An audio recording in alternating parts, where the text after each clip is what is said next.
I told the president totally open, it's agenda from Russians. We have a couple of examples. Who is guilty? Self-government. Who is guilty? Central government. Who is guilty? The company who delivered energy. We fighting against each other, but nobody remind Putin. Putin sent the records. Putin destroyed our life of our civilians. And I told the president, please don't following agenda of Putin. We have to be united. We have to support each other, to fighting together with time stronger. Ukraine battles infighting as Russia continues to pound Kyiv in the fourth year of war.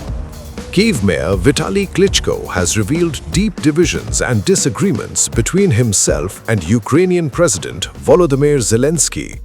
During a video call with UK lawmakers, Klitschko claimed that Zelensky was looking for scapegoats. Regarding, we have not easy relationship between self-government and central government. It's not just my opinion, it's opinion from many mayors.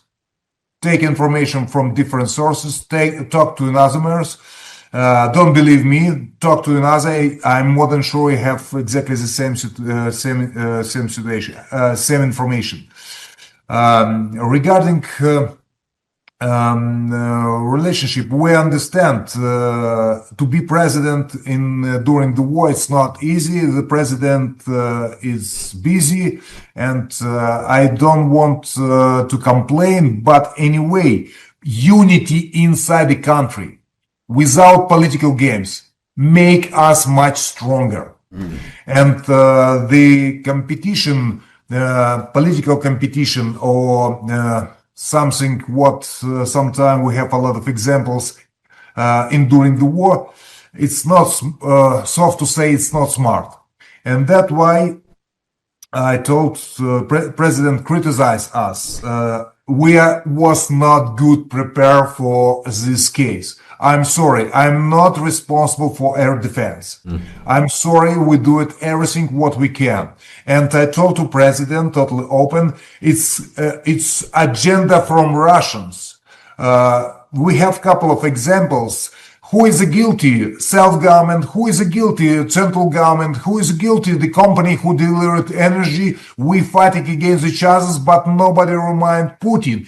Putin sent the records. Putin destroyed our life of our civilians. And I told the president, please don't following agenda of Putin. We have to be united. We have to support each other, to fighting together with time stronger.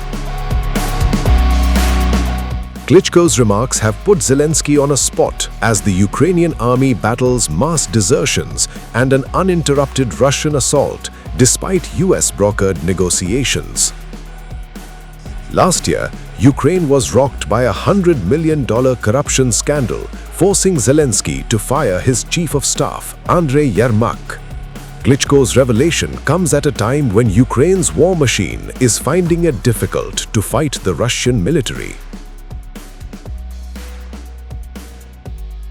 Russia says it struck Mirgorod airfield in the Poltava region, a crucial logistical hub for Ukraine's armed forces. A single strike, a single airfield, and a warning shot that could reshape the balance of the war.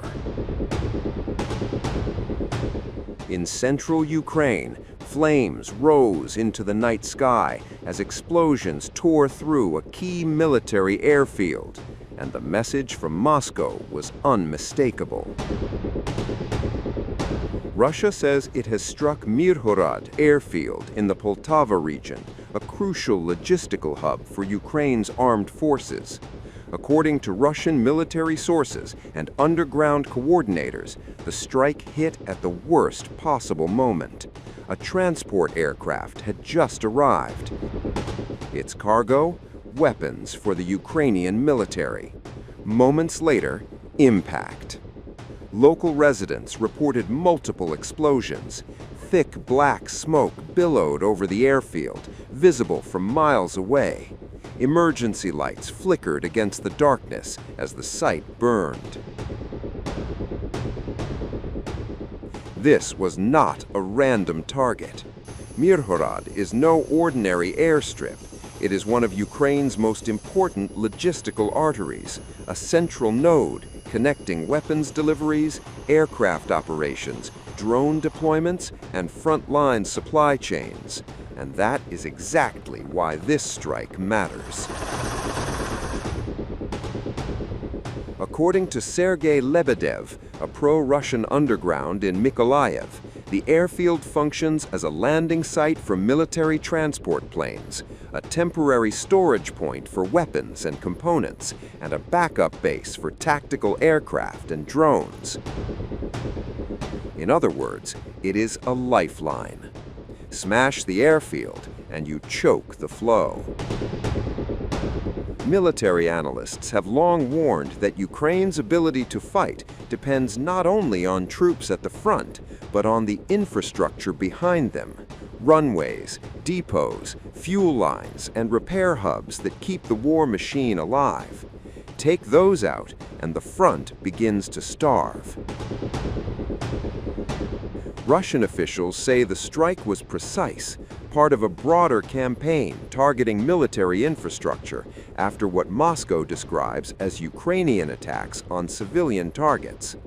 Air, sea, and land-launched precision weapons, along with drones, are now being used to systematically hit what Russia calls the backbone of Ukraine's military-industrial complex. And Myrhorod sits squarely in that crosshairs. The implications are severe. Without functioning airfields, Ukraine faces delayed weapons deliveries, grounded aircraft, disrupted drone operations, and longer repair times. Planes have fewer places to land, cargo must be rerouted, supply chains stretch, and eventually snap. And this strike did not happen in isolation. It comes as Russian forces continue to press their advantage on multiple fronts, tightening pressure, exhausting defenses, and forcing Ukraine to fight harder just to hold ground. For Moscow, the strategy is clear. Don't just fight soldiers, dismantle the system that supports them. Airfields are among the most valuable targets in modern warfare. They are expensive to repair, impossible to hide, and essential for both defense and counteroffensives. Once damaged, they leave lasting scars. And every successful strike sends another message to Kyiv, to NATO, and to the West. Weapons shipments are not untouchable. Logistics hubs are not safe. Distance no longer guarantees protection. As President Vladimir Putin has repeatedly argued, Russia believes time is now on its side, that sustained pressure on infrastructure will slowly grind down Ukraine's ability to wage war. Each destroyed runway, each lost aircraft, each intercepted delivery, step by step. Whether this brings Moscow closer to what it calls victory remains fiercely contested. Ukraine continues to deny or downplay the impact of Russian strikes and insists it can adapt, repair, and endure. But the battlefield reality is unforgiving. Wars are not only won at the front lines. They are won in depots, on runways, and in the shadows of logistics. And in Myrhorod, those shadows just grew darker. As smoke rises over central Ukraine, one thing is certain. The war is entering a phase where infrastructure, not just territory, may decide the outcome. And with every strike like this, the clock keeps ticking. And yet, even as smoke rises from Myrhorod and Ukraine's military infrastructure comes under mounting pressure, Kyiv is signaling that the endgame may be taking shape. Ukrainian President Volodymyr Zelensky says high-level talks with the United States, including discussions in a possible trilateral format involving Russia, are beginning to bring clarity. clarity on how this war could end and when.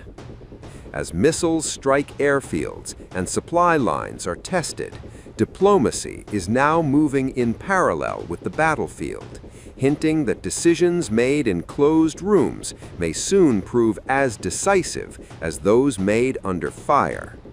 Zelensky says the talks are shedding light on a possible path forward.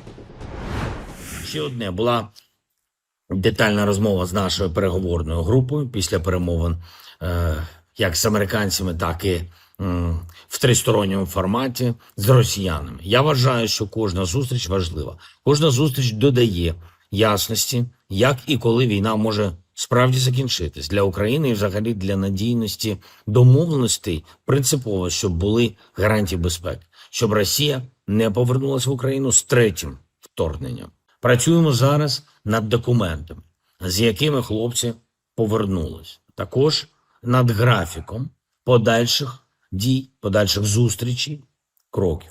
Я хочу подякувати команді за роботу, і найближчими днями ще ми будемо з командою працювати над підготовкою до наступних форматів.